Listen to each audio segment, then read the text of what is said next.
watching the It's Her Time podcast with Cody and Jess. Hey, welcome back to the It's Her Time podcast. My name is Cody Sanders, and I'm a holistic health practitioner and functional nutritionist. And today we're going to start talking about intermittent fasting for women. It's kind of a complicated subject, but there's a lot of positive research behind intermittent fasting. So it's hard to not feel tempted to just jump right in after hearing so many fasting success stories. But is it safe and effective for everyone? My goal in this episode is to present the facts behind intermittent fasting, the good and the not so good, so that you can make an educated decision about whether fasting is a good choice for you. We'll explore all the ins and outs of fasting, from schedules to safety, how it impacts your hormones, period, libido, and more. Most importantly, I want you to understand why intermittent fasting can affect women differently than men. But before we dive into all of this, let's join Jess for a Mixhers Girl Say. On today's Mixhers Girl Say, we're actually going to totally shake things up because we think we're sometimes kind of funny. Well, we have fun. We have fun together, and we hope other people are having fun. Sometimes we miss. We love April Fool's Day. Like watch out if you're around us on April Fool's. My family hates me at this point. My friends, they send me pre-texts like the night I'm before. Not listening do to you. not even think Don't come I'm near falling. me. Yeah. People won't hang out with me on April Fool's Day. Yeah, they're like, I'm like, want to go get lunch? Yeah, smart. right. Yeah, right. I'll get lunch. Right. So we had, I wave. We just had someone walk by. Hi. So we had this idea for April Fool's Day. I had a friend send me this TikTok that was going viral. So it's called menstrual masking. This is a real thing. It's a real thing. Yes. And people spend hundreds of dollars to do this, don't they? I don't know the truth behind that. Why would you spend hundreds of dollars on your own? I've heard people go. I think you're thinking of a vampire. Oh. Okay. Well. Okay. So you're thinking of a vampire. Okay. They draw your blood and then they spin it and then they and then they put it all over your face. Okay. Well, anyhow. I don't think people pay hundreds of dollars when it's free. Well, that was part of this joke. So let's continue on. So I obviously didn't know that part, but that's okay. It worked. April Fool's on me. Got ya. Okay, so we get this TikTok and we're like, oh my gosh. There are for sure times that we're like, the team needs to know this education. Yes, of course. This is such good information. Embrace Let's make sure that the team knows this information. Mm-hmm. Cody has a lot of awesome education. I'm like, wait, you just taught me that? Everyone should know that. So there's for sure times that we're in a meeting and wanting to share information. So we're like, let's pretend with the team that we have just been really testing menstrual masking and that we're now excited for the team to start doing this at the office. And so we got menstrual masking is taking your menstrual blood and rubbing it for health benefits. This is all a joke. We do not recommend this. No, we don't. We do not recommend this, but this is something that other people are doing. Yes. So for us, we got chocolate syrups, raspberry syrups.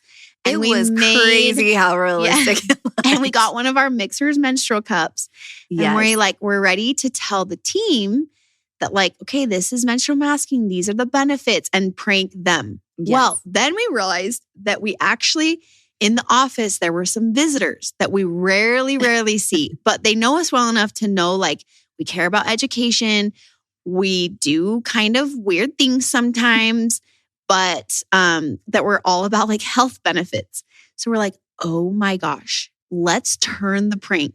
So we invited the team to participate with us, and we have the best team on this planet. And the girls were laughing so hard. Girls took the menstrual blood, air quote, menstrual blood, and rubbed it all over their face, on their necks, on their lips. And we're like, okay, it's menstrual masking Tuesday. What day was it? It was a Thursday. Thursday.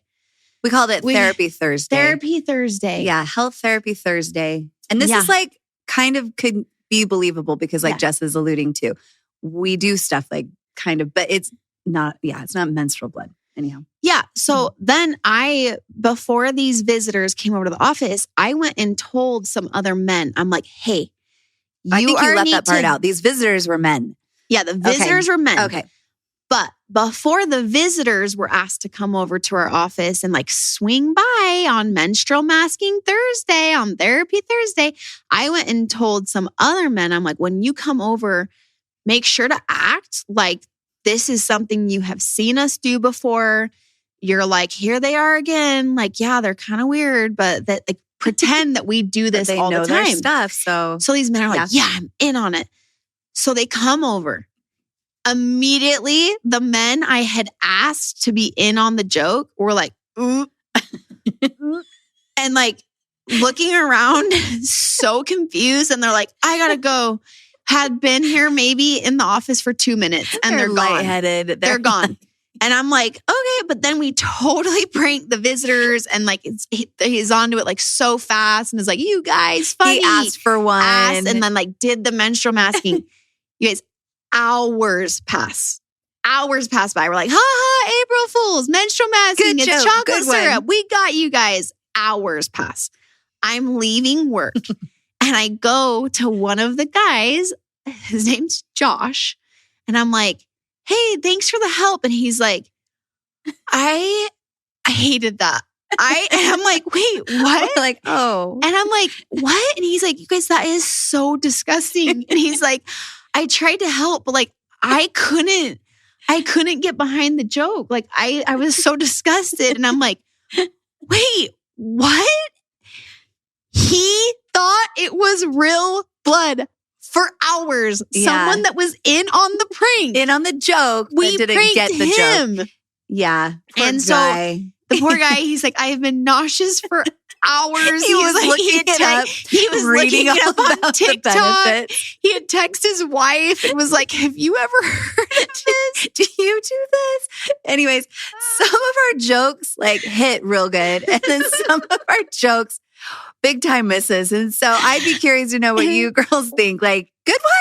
Or like too far? Yeah. Like, did we take it a little too far? Or tell us what you did for April Fool's Day so we have some good jokes for next year. Give us some good ideas for next year.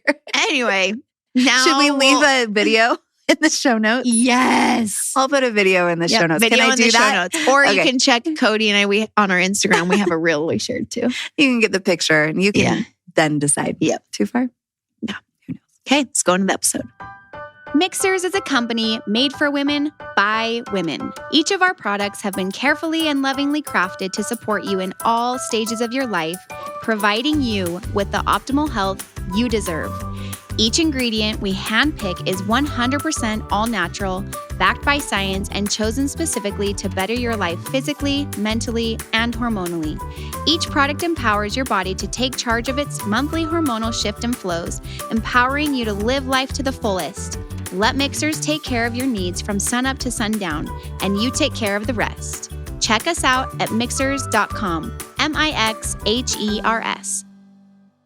All right, what is intermittent fasting? Intermittent fasting, or IF, is a pattern of eating that alternates periods of fasting with set windows of eating. Unlike a typical diet, intermittent fasting emphasizes the timing of your meals instead of what or how much you eat. It's not that food quality doesn't matter, but it's not the primary focus. Fasting means staying away from anything that has calories in it. So water, herbal tea, and black coffee are all okay because they don't contain calories. Or if they do, it's just a little minimal amount. But anything with calories is off limits. Now, while intermittent fasting seems to be the talk of all the wellness circles, fasting itself is not new at all. It's been an essential part of spirituality and religion for thousands of years. Fasting has also been a part of the wellness world for a very long time as well. But it's only been very relatively recently that it's become so mainstream. Part of why it's so popular is that intermittent fasting can be tweaked to work with your lifestyle. There's no one right way to do it. In fact, there are a lot of different ways to practice intermittent fasting, which we're going to learn all about in this episode. It's also may feel less restrictive than a lot of those, like the typical calorie-controlled diets that are out there. Intermittent fasting experts suggest that part of the reason that fasting is so beneficial is that it works with our natural physiology. Intermittent fasting proponents argue that we are evolutionarily designed to go for extended periods of time without food, although this is still somewhat debated. Either way, by going longer without food, especially if you do so overnight, intermittent fasting may help you reduce your caloric intake, especially if you're prone to those late night snacking. But as you're going to learn today, some research suggests that fasting benefits extend even beyond weight loss. So let's first dive into maybe what some intermittent fasting schedules look like. Now, as mentioned, part of the reason intermittent fasting is popular is that you can make it work around your schedule. There are many different ways to do it, and each has research suggesting its efficacy. As a little side point, though, I'm not necessarily promoting any of these as it's a very individualized approach, but they are the ones that you are most likely to hear about. So the first one I want to talk about is the 12-hour fast. This is a very gentle version of fasting. The 12-hour fast is usually safe for most people. It matches the natural pattern that you'd probably follow overnight anyway, assuming that you don't eat late at night. But it can still be very effective. So let's say you finish dinner at 7 p.m. All you have to do is wait to have breakfast until 7 a.m. and then you have fasted for 12 hours. Now, the next method is called the 16-8 method. This method is one of the most popular ways to practice intermittent fasting. You fast for 16 hours and then you eat during an 8-hour window. People like it because it just means pushing breakfast like a few hours later than usual. For example, if you stop eating at 8 p.m. at night, you would then fast for 16 hours until noon the next day. The next method is known as the 5-2 method. This type of fasting is known more as a fasting mimicking pattern because you never go entirely without food. What it is you limit calories to 500 calories each day for 2 days a week, and then you eat as you usually would on the other 5 days.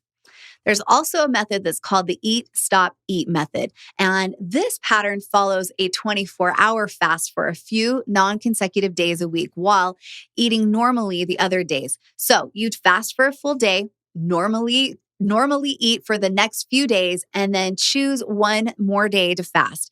24-hour fasts aren't recommended for people that are just getting started with fasting or really for anybody almost in all cases. Another one that you should be aware of is the alternate day fasting pattern. It's a pattern where you follow a fasting protocol like the 16-8 or 14-12, but you don't do it every single day. This method may be a better choice for women. And we're going to talk more about this, a little bit more why this is so in just a minute. Now, some people choose to fast for a full 24 hours every other day with alternate day fasting. But again, I can't recommend 24-hour fasting in most cases. There's another method that's called one meal a day, or you'll see it sometimes right now as OMAD, OMAD. Just as it sounds, OMAD only allows one large meal a day or a very short eating window of 4 hours or less. Since it's so restrictive and sets many up for disordered eating patterns, I absolutely don't recommend this pattern. Let's get in now. This is where we're here for. Let's talk about how intermittent fasting affects us girls, okay? How does it affect women's health? Now, despite its popularity, we have to discuss the fact that most research on intermittent fasting is conducted on men. No surprise, right? Few studies account for differences in women's biology. As is the case for a lot of medical research, unfortunately, like we've talked a lot about. And since women's physiology is so different from men's, it stands to reason that intermittent fasting could affect us differently. Now, one of the few studies that included both male and female subjects found that while intermittent fasting was supportive for men, it impaired blood sugar responses for women. So does that mean that fasting is never a good idea for us girls? Not necessarily, but there are specific people who should avoid fasting, especially for long term. For those who can follow intermittent fasting safely, there are ways to implement fasting in your life that are compatible with our womanly biology. So let's talk about that, and let's talk about the general pros and cons of intermittent fasting for women. Now, the benefits of intermittent fasting stem not just from eating less, although this can happen when you shorten a window of food availability, but also from metabolic adaptations that occur when you go longer without eating. The primary adaptation that happens during fasting is known as autophagy. Now, autophagy is your body's self-cleaning mechanism that switches on when nutrients are unavailable. Damaged or old cells are cleaned out to make room for healthier cells, protecting our cellular and our metabolic health. Autophagy is associated with chronic disease prevention, and it's associated with longevity as well, because it tends to decrease with age. Now, fasting may be one way to increase autophagy activity naturally as we age. Autophagy is one benefit of intermittent fasting, but there are also many more interesting research findings, like weight loss. There are a lot of studies out there pointing to the benefits of intermittent fasting for weight loss. Not only do you limit the late night mindless eating, but some research suggests that those following intermittent fasting patterns lose as much weight as people cutting calories without the feelings of deprivation. Now, the other thing that they're finding is that it can increase fat burning. Now, if you drop carbohydrate intake, your body then turns to alternatives for fuel. After burning through your limited stored carbs, fat can then be used instead. Now, some research has found that fasting increases fat burning by turning on the metabolic switch to use fat as fuel. The other thing that they're finding, which I think is awesome, is that it's shown to help with cognitive health. Now, fasting may support cognitive function, especially associated with age, and it could help also slow down neurodegeneration or the progressive decline of our cells in the brain, although this is mostly seen in animal studies. The other thing that it does is it helps with our longevity. Now, since autophagy, which we just talked about, can support cellular health by cleaning up all of our old damaged cells, it can reduce oxidative damage and support us with healthy aging. The other thing that it can do is it's shown to help us with our heart health. Now, fasting may also support healthy cholesterol, which influences our risk of heart disease.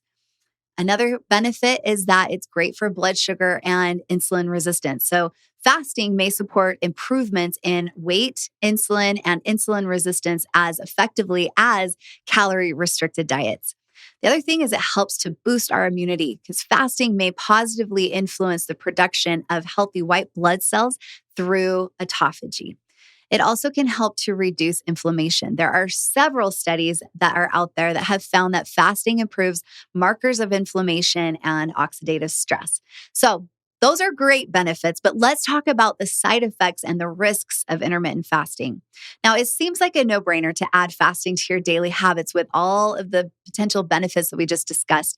And that is, in fact, the allure, I know for a fact, that has so many of us just wanting to jump right in. But there are a few things to consider before starting, especially for us girls. Now, like any other significant change to the way we eat, we should definitely talk to our healthcare providers before starting any type of fast. Even just gentle fasting can carry some risks for us. So especially for people who have maybe a history of eating disorders or disordered eating habits, or those of us that have diabetes or hypoglycemia, especially if you take medications that lower your blood sugar. Also, if you're someone who has trouble gaining sufficient weight or people that are working through nutrient deficiencies, or if you have a history of electrolyte imbalances, especially with longer periods of fasting. Now, it's not that you can't fast if you fall into any of these categories, but it makes it extra important to ensure you have the proper guidance to see if it's safe for you. I can't stress enough, if you have a history of disordered eating or an eating disorder, it's best to discuss it with a qualified health practitioner before beginning because the potential risk may not outweigh the benefits. Now, In some cases, fasting should be avoided altogether. That's for those of you who are pregnant or who are breastfeeding. If you have a history of amenorrhea, that means if you're having missed periods, or if you have concerns with fertility, or if you have been missing ovulation. Also, if you have high stress or hypothalamic pituitary adrenal axis, dysregulation, HPA axis. And we're going to talk a little bit more about this in a bit, but your HPA axis is very closely involved in your stress and your hormone response. Now, many of the reasons why fasting can be different for women stem from the impact of stress on women's hormones, which we will explore definitely as we go on in this episode. Now, also, there are a few reported side effects, but most of them are generally pretty mild. And these are other things to consider, though. Things like feelings of hunger, mood swings or irritability, fatigue and lightheadedness, increased cravings, and constipation. But many of these symptoms can be helped with just minor adjustments like how long you fast. That said, some people just don't feel well when fasting, and that's okay. So let's talk about some safety precautions then, okay? If you decide to fast, it's helpful to consider how to do so safely. So let's give you some steps on things that you can take, okay? So first thing I recommend is just start slowly. If you've never fasted before, you don't want to just jump right in and do an extended fast. Start simply and just then extend the time between dinner and breakfast a little bit longer than you usually do. Even 10 hours is fantastic if you usually graze all evening. Since digestion as well as insulin function naturally slows as the day goes on, perhaps a good way to begin is to eat dinner 1 hour earlier than you normally do. Okay. The other thing that I also highly recommend is drink water. Now, fasting may mean that you don't eat anything with calories, but calorie-free fluids like water and herbal tea and drinks with Mixhers products mixed into them are very much encouraged because drinking enough water can help with feelings of like headaches, which are very common, and hunger. A lot of times that ghrelin hormone that kind of makes our stomachs grumble. A lot of times that signal comes not just from being hungry, but also from thirst. So it's really important that you're getting in a lot of fluids. Plus, we meet some of our total fluid needs through water-containing foods. So you may need to drink extra to make up for it, depending on the length of your fast. Now, the other thing, and I feel like this was key for me, especially when I was practicing intermittent fasting, was to plan ahead. So have yummy, healthy foods ready to eat when you break your fast. Choose a meal that includes healthy fat, protein, and complex carbs for optimal blood sugar balance and set the tone for the rest of your meals. All right. The other thing is when you're just getting started, just keep physical activity pretty light. Depending on how long you fast, you may want to back off the high intensity exercise. Shorter fasts won't necessarily impact your ability to exercise, but walks or like gentle yoga may make more sense if you try a longer fast. And you hear me say this all the time, but listen to your body. Don't feel great while fasting, then do not force it. If you don't feel well, there's absolutely no reason you need to continue to fast because you know your body best. And so just continue to repeat after me. Don't force it. All right. Now, let's talk about how intermittent fasting affects our hormone balance.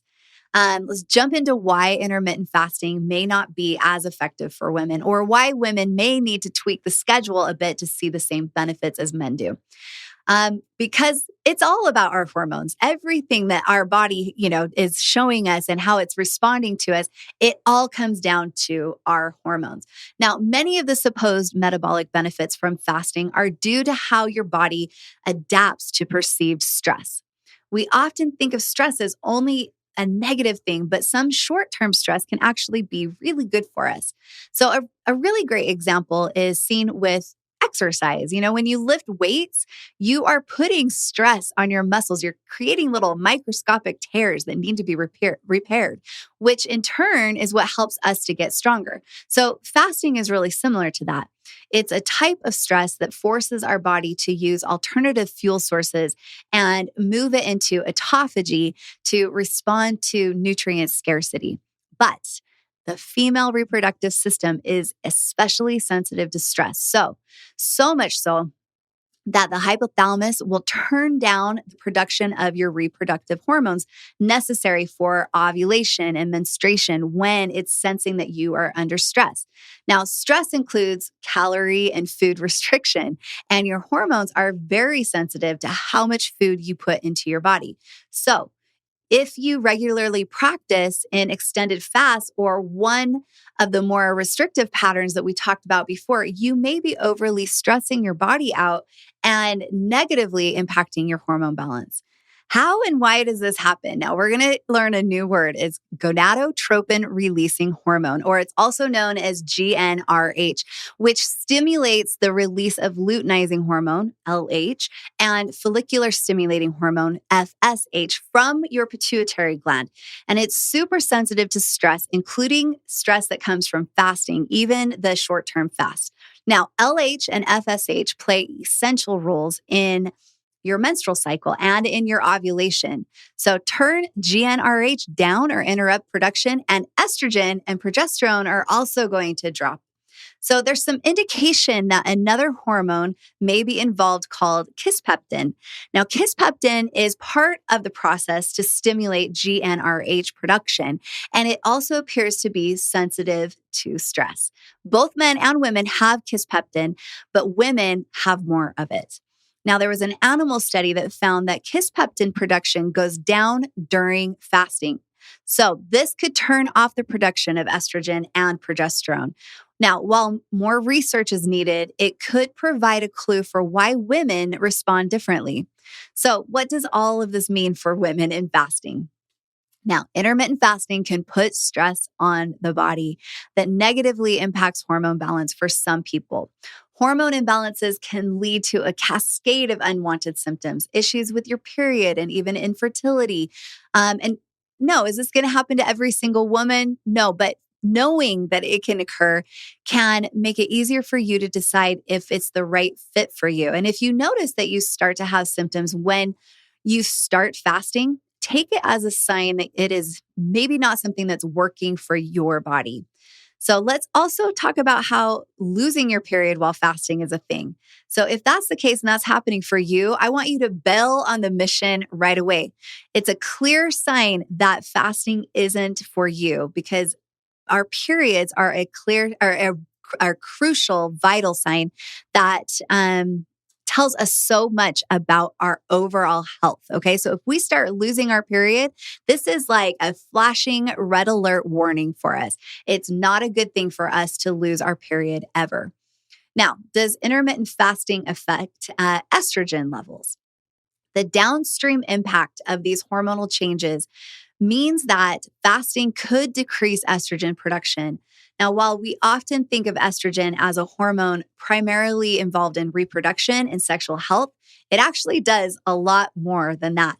Estrogen is protective actually for our heart and our brain health. It plays a role in our mood and our sleep patterns, and it has a huge role in our metabolism and our body fat and our insulin sensitivity. So disruptions in estrogen balance, either too much and known as estrogen dominance or too little, can significantly impact our health and then just make us feel really terrible. So I want to be super clear. If you think you have estrogen dominance, it's best addressed with diet and lifestyle changes first. And once you have a solid foundation, intermittent fasting could also be considered as an additional approach. Now, let's talk a little bit more about stress and undernutrition and how it can lead to hypothalamic pituitary ovarian axis dysfunction, how it adversely can impact our estrogen balance, and how HPO axis dysfunction leads to drops in LH, which in turn affects estrogen production. Now, there's research that suggests that HPO axis disruption can occur when the body is under stress from undernutrition or overexercise. It's a big part of the reason why athletes often experience amenorrhea, which is when periods go missing. Fasting could also have similar outcomes if it's taken too far. So let's talk about our other hormones though and how they're affected, because other hormones may also be impacted by fasting. Let's talk about our thyroid hormones, which regulate our metabolism and our energy, and how they may decrease during extended fasts. All of that is being shown as they're looking at different animal studies. Now, there are some human studies also, that have also shown changes in thyroid hormones. Still, though, many practitioners question whether this is actually a concern, as thyroid hormones appear to return to normal once subjects start eating again. More research specifically on fasting and the thyroid is needed, but I wanted to share at least what I know so far. Now, like estrogen, progesterone production can also drop due to alterations in the HPO axis and GnRH, throwing off overall hormone balance. So let's talk about how intermittent fasting and how it affects our period. So even with some potential downfalls, a few studies have shown benefits between fasting and the menstrual cycle, especially for those of us that have PCOS, okay? There was a small study that followed 15 women with PCOS over 6 weeks, and they found that fasting for 16 hours significantly improved body weight and other markers of insulin resistance and inflammation. Now, while it was only a very small study, it's worth noting that the authors of the study noted that more than 70% of the women had improvements in their menstrual cycles. But another review found evidence that longer fasts increased cycle lengths in overweight or obese women. 3 days of fasting also affected luteinizing hormone dynamics for women with regular menstrual cycles. Now, this study concluded that while none of these changes were dramatic, more research is needed to understand exactly how caloric restriction during fasting impacts women's hormones. Needless to say, the science behind fasting and your period is somewhat inconclusive and depends on many factors, but overdoing it with longer fasts or extensive calorie restriction may not be ideal for hormone balance. Now, I'm going to talk about those of you and us that are going through menopause, because menopause and the years leading up to it are characterized by significant shifts in our reproductive hormones. Now, once you are postmenopausal, meaning that you haven't had a period for at least a year, your hormones usually remain relatively stable. Menopause is also associated with many other changes in a woman's health, especially metabolic shifts due to that declining estrogen. Now, during menopause, women often notice that they start to gain weight, especially around the abdomen, because with the drop in estrogen, also they see that their risk for heart disease and insulin resistant and dementia increases because, as we talked about before, estrogen plays a very protective role.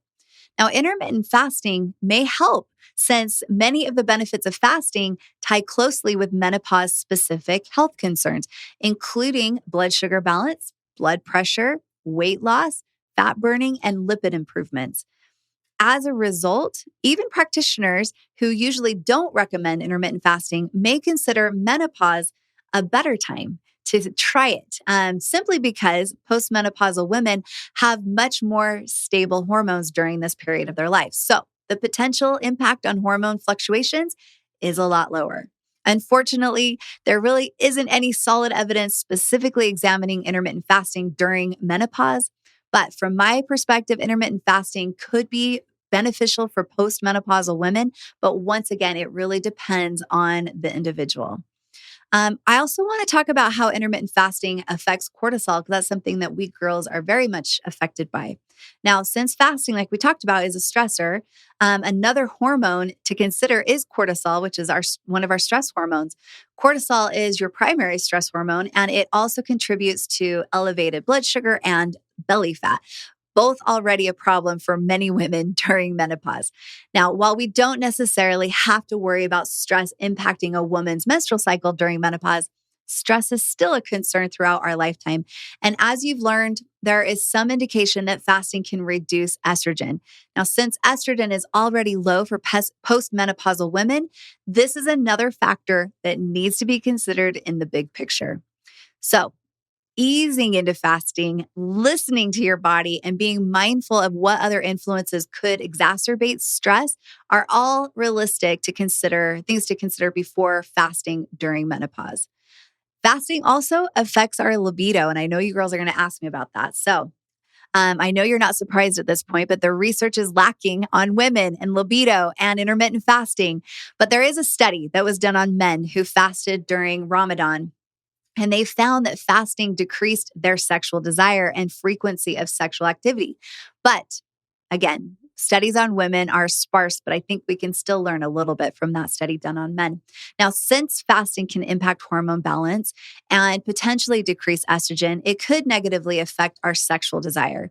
But no studies expressly point to this. Fasting could also negatively impact our energy or our mood if it's taken too far, which can absolutely decrease our desire to have sex. Now, on the other hand, if fasting works for you and you feel healthy or notice positive physical changes in your body, then it actually could help with libido. Weight and confidence in our bodies directly impacts our sexual desire, something that is backed by research, but also most of us have experienced that type of thing firsthand. So for women who do really well with fasting, then it could be a very welcomed side effect. It could actually increase and improve your libido. Now, let's talk about intermittent fasting for women and how it really does require an individualized approach. And I feel like I'm trying to make this very clear through this episode, so hopefully you get that. Should you try intermittent fasting? It really just depends. Intermittent fasting has a lot of compelling, valid research behind it, but the data on women is mixed. Until we see more studies that specifically examine women in various phases of life, it's really impossible to say that it's a good idea for all women. But with that said, there are ways to make it safer and still see many of the benefits. So start with shorter fasts and then keep fasting to no longer than 16 hours. You can alternate days or only fast a few days a week. I think that's a really good idea, especially if fasting is brand new for you. Also, pay close attention to how you feel, including things like your mood, your sleep, and your cravings, because these are all indications that your current plan may be putting too much stress on your body. And of course, if you notice any changes in your menstrual cycle, it's an indicator that your body is out of balance. If you're considering fasting for hormonal support, it's worth trying to optimize hormone balance through using nutritional therapy supplementation like Her Time Daily or Her Time Complete Care. Intermittent fasting can be an effective wellness tool for some people, but if you are unsure if it's right for you, then I suggest reaching out to your healthcare provider to get an individualized support for you. And remember, as women, different seasons of our life call for different types of lifestyle. What works for you at one moment might not work for you at another. Learning to accept that we are dynamic beings as women is an important step towards feeling whole and bountiful. This shift in perspective is about being compassionate towards ourselves, and all health starts from there. I hope you enjoyed this episode. I hope you learned a lot. I hope this gave you some good guidance. And more than anything, I hope it motivated you to be your own best health advocate and to be somebody who, when you hear this type of information or you're doing your own research, to really consider whether the studies that you're looking at or the articles that you're reading or the really next best, greatest thing that you're hearing from your best friend at the gym is really meant to help women and help you specifically. Because even as women, we're all bio-individuals. So we all need to be taking an individualized approach. I love these kinds of conversations. I'm going to love hearing all of the comments that you guys leave for us over on our Mixhers Girl page. Also, I'd love for you girls to leave a comment and a review, and make sure you give us a rating as well. Subscribe, do all the things that we always ask you to do. This is how we keep the conversation going, and it helps me to know what types of topics that you really love to dive into. Also, reach out to us on our social media. On Instagram, we're at Mixhers.